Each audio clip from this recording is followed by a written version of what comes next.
नमो भगवते वासुदेवाय नमः।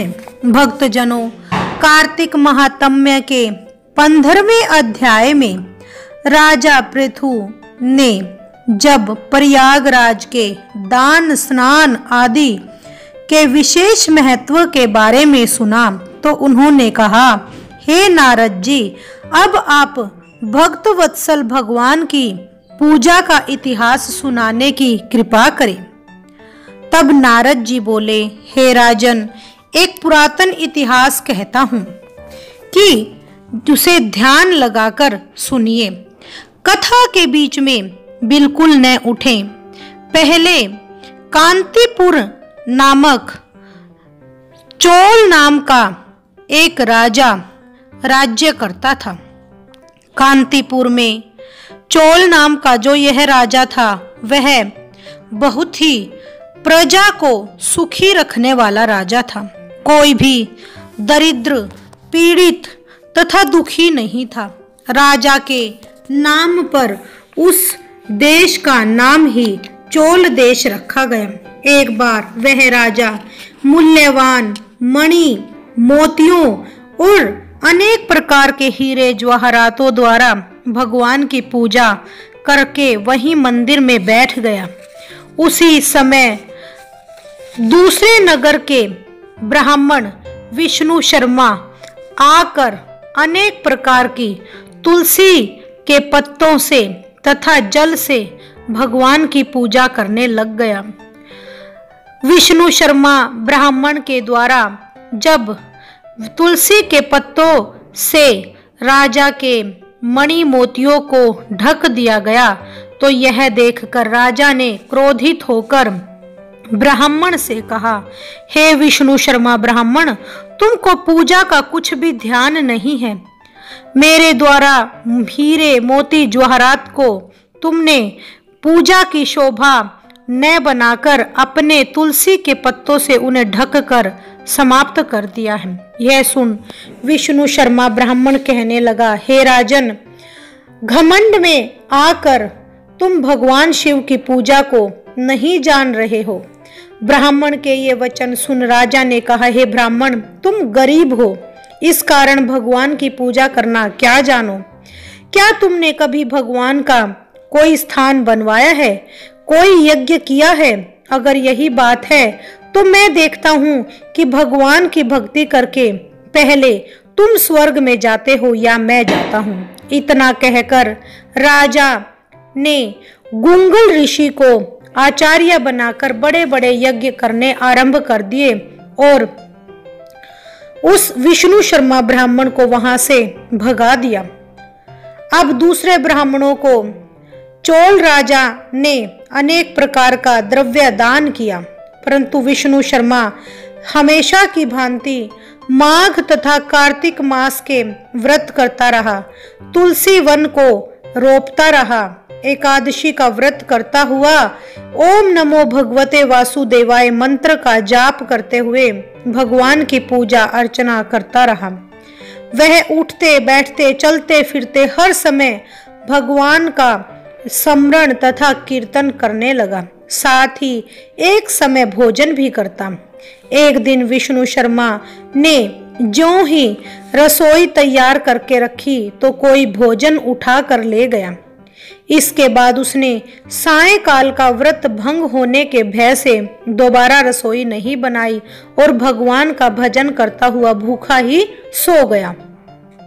दूसरे दिन विष्णु शर्मा ब्राह्मण ने रसोई बनाई और जैसे ही भगवान का भोग लगाने लगा, कोई फिर से उसके भोजन को उठाकर ले गया। इस प्रकार ब्राह्मण को बिना भोजन किए 7 दिन बीत गए। विष्णु शर्मा भूख के मारे बेचैन हो गया, परंतु सत्संग का समय भंग न हो जाए इस भय से उसने दोबारा कभी रसोई बनाई नहीं।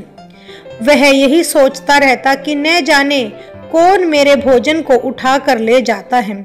भक्तों के इस आश्रम को छोड़ना भी उसने उचित नहीं समझा, इसलिए उसने निश्चय किया कि आज मैं पूरी तरह ध्यान रखूंगा और देखूंगा कि कौन मेरे भगवान के भोग को और भोजन को उठा कर ले जाता है।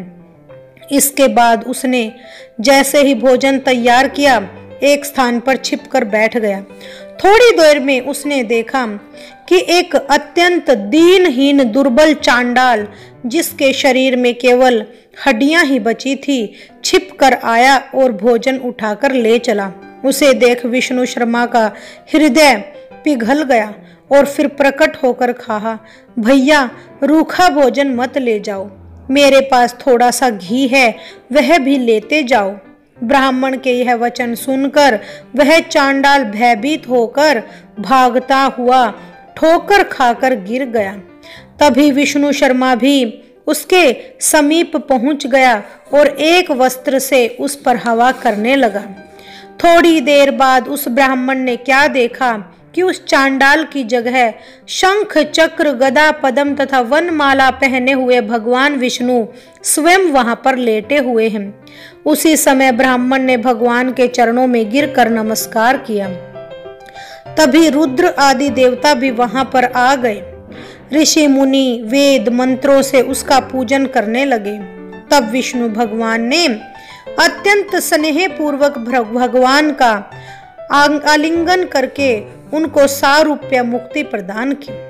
तदंतर अपने साथ भगवान उस ब्राह्मण को अपने विमान में बिठाकर ले गए, बैकुंठ में पहुंच गया। यह चरित्र देख चोल राजा बहुत दुखी हुआ और उसने आचार्य गुंगल ऋषि को बुलाकर कहा कि यह सब क्या हो रहा है। जिसके द्वेष के कारण मैंने यज्ञ आदि किए वह बैकुंठ को जा रहा है और मैं यहीं पर स्थित हूँ। क्या मैंने यज्ञ दान आदि सब निष्फल कर दिए गए हैं? इससे यही सिद्ध होता है कि भगवान यज्ञ आदि से नहीं केवल भक्ति से प्रसन्न होते हैं। पूरी जिंदगी ब्रह्मचारी रहने के कारण राजा के कोई संतान भी नहीं थी।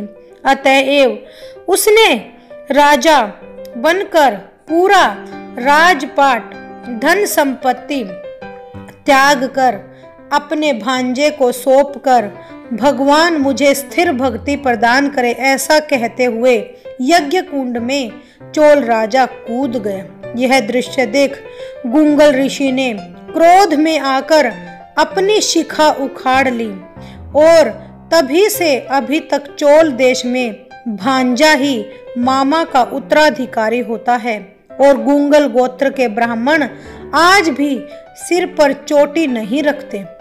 चोल राजा के अग्नि कुंड में गिरते ही भगवान ने प्रकट होकर अग्नि कुंड में ही उनका आलिंगन कर उसे भी सारूप्य मुक्ति प्रदान की। इसके पश्चात भगवान ने विष्णु शर्मा को पुण्यशील तथा चोल राजा को सुशील नामक अपना द्वारपाल नियुक्त कर दिया। अतः कार्तिक महात्म के इस अध्याय में यही बताया गया है कि हमें अपनी भक्ति पर ही ध्यान देना चाहिए। भगवान का ओम नमो भगवते वासुदेवाय नामक मंत्र सदैव जाप करते रहना चाहिए। यही सबसे बड़ी मुक्ति का कारण होता है। अगर आपको मेरा यह वीडियो व कथा श्रवण पान करनी है तो विनीता भक्ति चैनल को सब्सक्राइब जरूर करें। धन्यवाद। ओम नमो भगवते वासुदेवाय नमः।